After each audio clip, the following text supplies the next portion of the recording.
मैं आप सबको प्रणाम करता हूँ। मैं आपको कृष्ण का बचपन सुनाने जा रहा हूँ। आज की कथा का बिंदु है प्रेम। प्यार अगर होता न जग में, सारा जग बंजारा होता।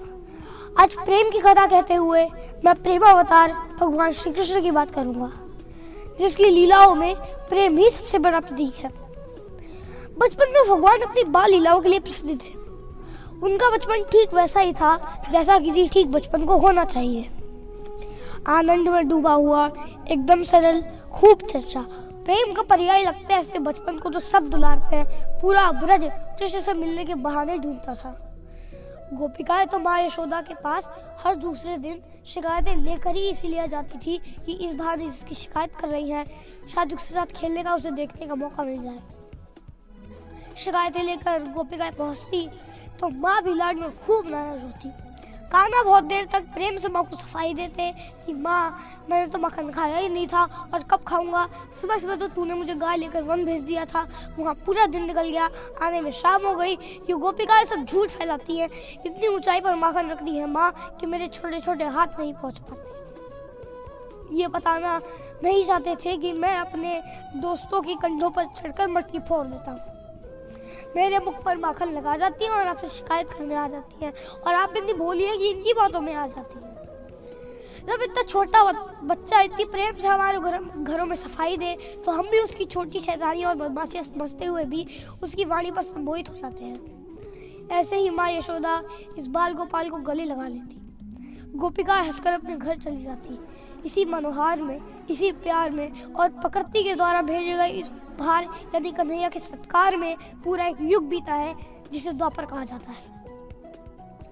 कान्हा से पूरा ब्रज प्रेम करता था क्योंकि कृष्ण को अपने देवत्व पर अहंकार नहीं था। कथा सुनने वालों ध्यान रखना, प्रेम का कोई सबसे बड़ा शत्रु है तो वो अहंकार है।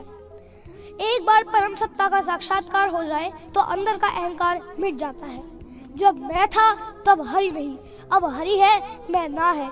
सब हरि आराम मिट गया जब दीपक देखा मैंने। कृष्ण ने भी अहंकार को दूर रखा, सब पर प्रेम लुटाया। सब गोपिका दीवानी थी, लेकिन एक गोपिका कुछ ज्यादा दीवानी, जिसे हम विषभानुजा अर्थात राधा के नाम से जानते हैं।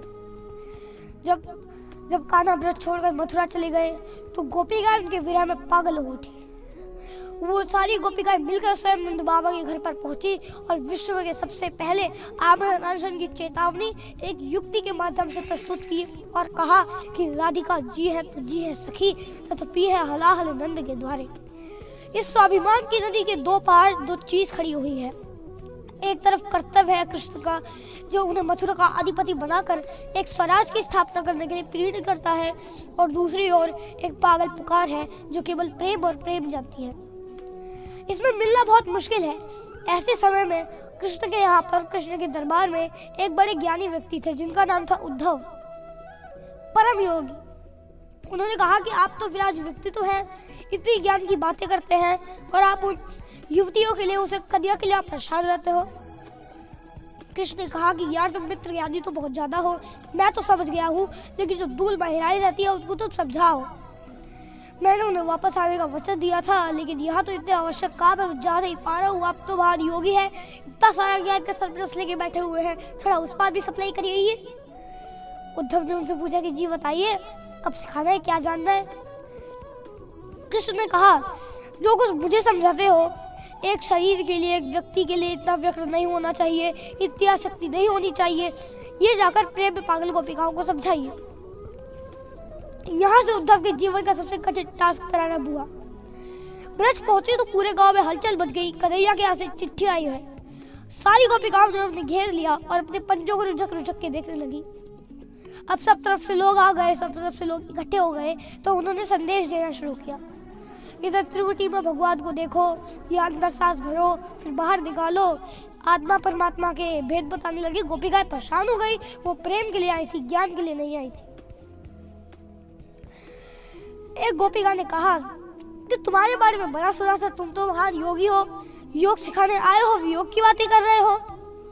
उद्धव सोच रहे थे निरुत्तर होकर कि क्या उत्तर दूं। तभी दूसरी गोपिका ने मजाक उड़ाते हुए कहा कि तुम भी गजब आदमी हो भाई, ऐसे आदमी के साथ रहते हो जो पूरी दुनिया को प्रेम सिखाता है, अनुराग सिखाता है। उसके साथ रहकर भी तुमने ये सीखा कि राग से बाहर निकलो तो तुम्हारा कुछ नहीं हो सकता। सिखाने गए थे उद्धव गोपिकाओं को ज्ञान, लेकिन लौटे सीखकर प्रेम और अहंकार का विस्तारण। ये कथा प्रेम की नहीं थी, ये कथा राधा और कृष्ण की नहीं थी, ये कथा प्रेम और भावना के आगे तर्क के समाप्त होने की कथा थी। ये कथा हमें अहंकार रहित होना सिखाती है, ये कथा हमें प्रेम करना सिखाती है। याद रखिए, कृष्ण जब अपने रौद्र रूप को दिखाने वाला, अपनी भगवत्ता को दिखाने वाला, अपनी शक्ति को दिखाने वाला, अपने क्रोध को दिखाने वाला सुदर्शन चक्र उठाते हैं तो केवल एक उंगली का सहारा लेते हैं, लेकिन जब प्रेम की धुन निकालने वाली बांसुरी उठाते हैं तो दोनों हाथों से संभाल कर उसे बजाते हैं।